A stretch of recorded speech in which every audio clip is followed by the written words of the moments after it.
Good morning. You listen to FloorDaily.net, and I'm Kemp Harr. This morning, my guest is Cathy Buchanan, the owner of Independent Carpet One Floor and Home in Westland, Michigan. Cathy, how you doing? I'm doing great, Kemp. Good morning to you.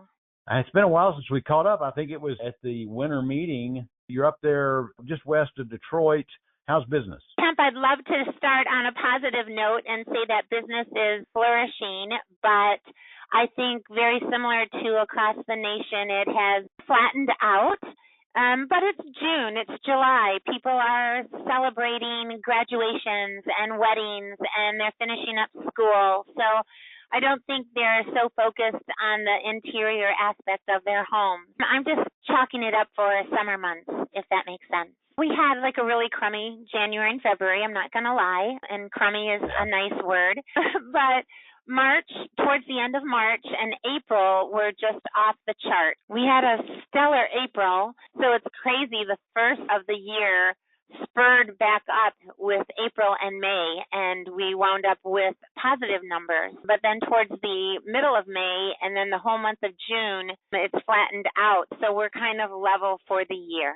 Level for the year. I'd rather be level than down, you know? Yeah, actually, that's what I'm hearing from a lot of people, that business in comparison to last year is about flat. Because, we're right at the middle. July 1st is half of the year, so now's a good time to take a read. And then, we know that it's summer, so we've changed our business hours to reflect the summer traffic. The salespeople are ecstatic because they have a little bit more free time in the evening, but hopefully come fall, there will be a resurgence, and business will pick back up again. We always look forward to the fall selling season.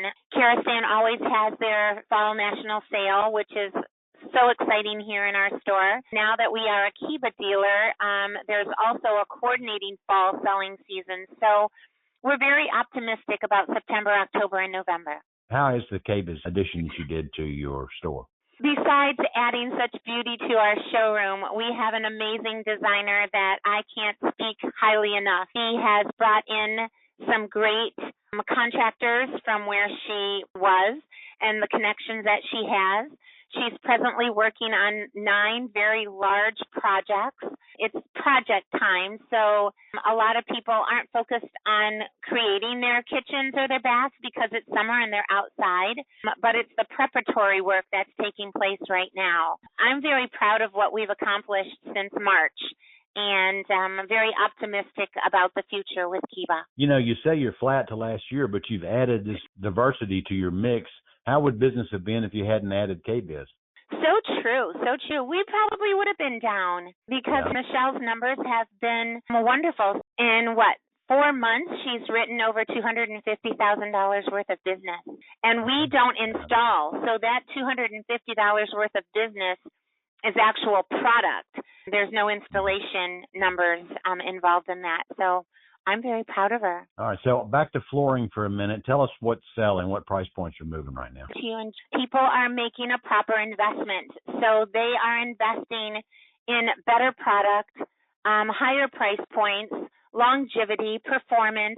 Warranty is still a big item here in our store. I know a lot of retailers don't emphasize warranty enough, but we are a Carpet One store, so we're all about that warranty. So people are watching their pennies, but they're investing wisely. We aren't selling a whole lot of lower-end products, even though we do have some exclusive products that are priced tremendously well on the soft surface side. So we're able to meet every category of the consumer, but the consumer is investing in their home. We love that. Are you selling more hardwood this year? No, actually, we are selling a lot of laminate. The LVT is still going strong, but the presentations of some of the laminates today, my team is very gung-ho in regards to the scratch resistance and the beauty. I'll use Karastan and Mohawk, for instance. Their products look so real. It's amazing. And the price point is great. Even though it doesn't truly matter to the consumer, it's the performance and the visual presentation. So I would say we're selling a little bit more laminate than hardwood. All right, so I know that Carpet One's having meetings now, and they're regional based, and you haven't been to one yet, but you've got some feedback on that. Tell us about what you're hearing. Yes, so far there have been 2 regional meetings in Canada. And there's also a meeting in Arizona. Next week's meeting is going to be in Newport, Rhode Island. I've never been, so I've opted to go to that regional meeting other than the one in Big Sky, Montana. But what I understand is the member-to-member discussion groups have been very well received. You know, Carpet One members, we're very interactive with each other, and we love the networking aspect of being a Carpet One member. So that doesn't surprise me that the member-to-member discussions are going great. A lot of people are interested in core purchases and the rebates and what those core purchases mean to the bottom line. I don't know if I'm supposed to say this, but there's a new introduction coming. The new introduction for tile to the Room by Room program has been very well received from some of my friends out there in the world have told me that it should add a wonderful presence to a showroom floor. And I think the vendors that are attending these regional meetings are getting a lot out of it. And I'm going to just do a kudos to Eric Bernstein and Keith Spano and the entire CCA team, Steve Saraki. What a cohesive group, so engaged with the member that it's rebuilding our culture, and it's energy and positivity, and I cannot wait to attend next week. Okay. Well, thanks, Cathy, for giving us a rundown on what's going on both with Carpet One and with your store in Michigan. Again, been talking to Cathy Buchanan, the owner of Independent Carpet One in Westland, Michigan, and you've been listening to Kemp Harr and FloorDaily.net.